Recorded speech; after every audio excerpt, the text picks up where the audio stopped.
Tonight we're having meatloaf, which also happens to be my favorite meal. Along with it, we're gonna have skillet fried potatoes with these free potatoes I got from my papa's garden and some green beans. Can't wait to show this one to you. Welcome back to Planning in the South.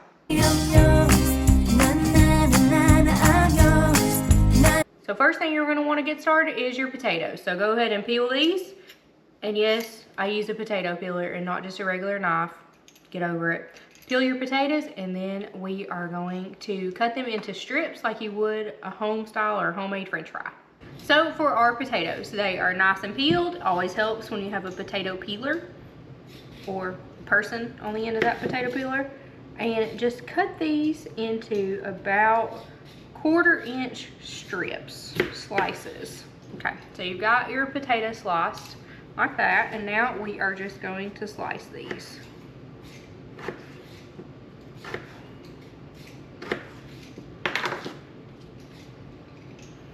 And here you have the start of homemade french fries. So continue to do that with all of your potatoes. Once you've got your potatoes peeled, let's go ahead and get your green beans done. So these are not the green beans from the store, these are straight off the vine. So you're gonna pop the ends to where you have green beans that look like this with no stemmy ends on them. So once you got all your green beans nice and cleaned up, or if you have the ones from the store, dump them into a bowl, a microwave safe bowl, and we are going to cook these here in a little bit, but just set them to the side for now. Green beans and potatoes are prepped. Now let's dice up a whole onion. I would say about a medium-sized onion would be good, but we're gonna go ahead and use this whole thing. Okay, our prep work is done. Now let's get our meatloaf mixed together. So for this day, I'm going to be using 2 pounds of ground chuck, and I am gonna use 80-20. I usually choose something more lean, but for meatloaf, especially the way I make mine, 80-20 is really the way to go. So you can handle the extra calories today.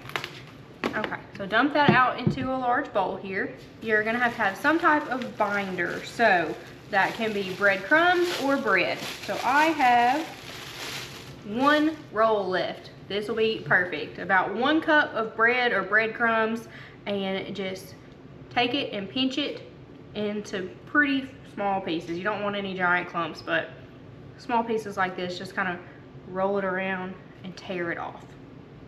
No need to dirty up any other utensils. So I've got my bread all pinched up, and there it is. I forgot to mention, right before you start your meatloaf, go ahead and get your oven turned on to 350 degrees. And now you're gonna just crack 2 eggs. Do about 2 tablespoons of Worcestershire sauce.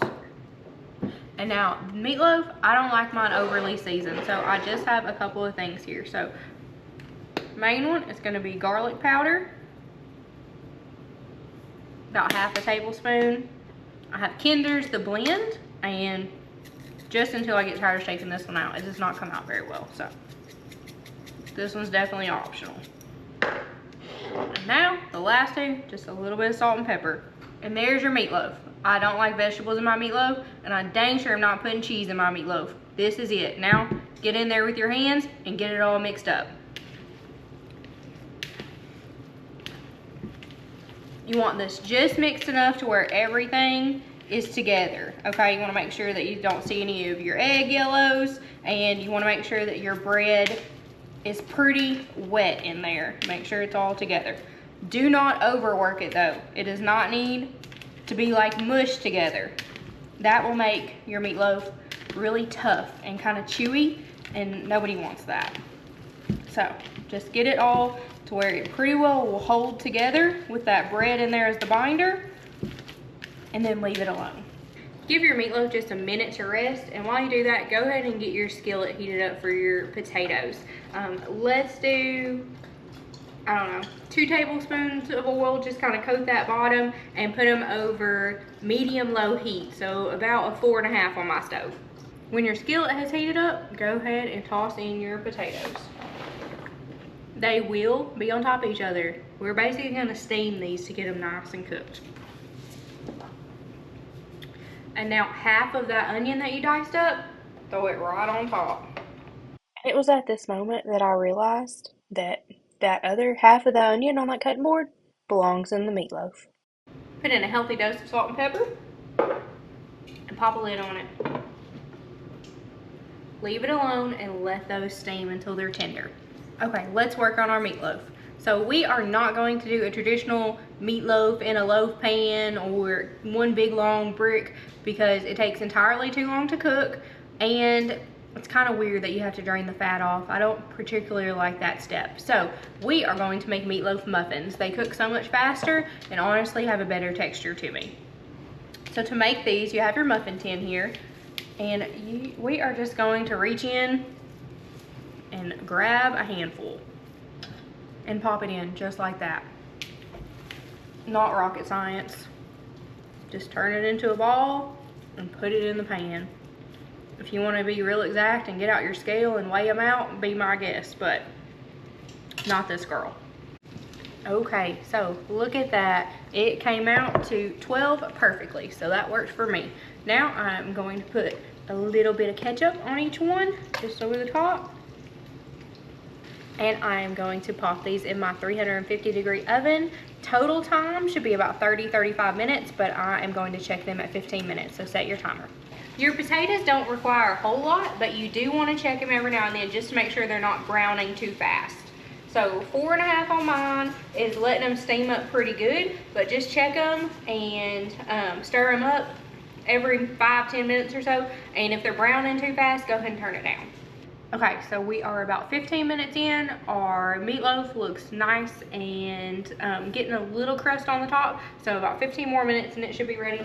In the meantime, our potatoes are done. And this is what they should look like. They're nice and soft all the way through. And I stirred them, like I said, about every 5-7 minutes or so. So some of them got nice and brown on the bottom, which is my absolute favorite one. So they can just sit here. I actually like them when they've cooled down for a bit, so just leave them on the stove. Now you're probably wondering, when are we gonna make the green beans? Right about now, 15 minutes or so left. I have these green beans in a microwave safe bowl, and I'm gonna add about 1/4 cup of water to the bowl, and then I'm gonna put them in the microwave for 8 minutes. So we have our green beans here. They are basically cooked from the microwave, but we can do a little bit better than that. So get a skillet, and we are going to melt about a tablespoon of butter over it. Does not have to be a cast iron, but I did reseason my cast iron skillet today, so we'll see how it works. When that butter's pretty well melted down, go ahead and throw your green beans into the pan. Now let's zhuzh them up. Heaping tablespoon of garlic and a squeeze of lemon. 2 times around the pan. Toss that all together. For seasonings, we're just gonna put in some Kinder's The Blend. And the last thing I like to add here is just a touch of sriracha. Any hot sauce will work, but just once around the pan. Or if you like them a little hotter, maybe 2 times around the pan. And now, just mix that all up, and it'll only take a couple minutes. You're really just letting that garlic get cooked down and letting the green beans soak up all the butter, lemon juice, and sriracha. 30 minutes in the oven, and your meatloaf muffins are done. So here's our plate. Got 2 meatloaf muffins, skillet fried potatoes, and some lemon garlic green beans. This is one of my all-time favorite meals. Whenever I go home, I'm probably requesting meatloaf for at least one night for my mom to cook. So this isn't exactly her recipe, but it's pretty close. And hopefully these skillet fried potatoes from my Mama and Papa's garden and my green beans from my Mama's garden do them some justice, because they cook a lot better than me. But this is what I have, and it smells so good, and I know it's gonna taste good.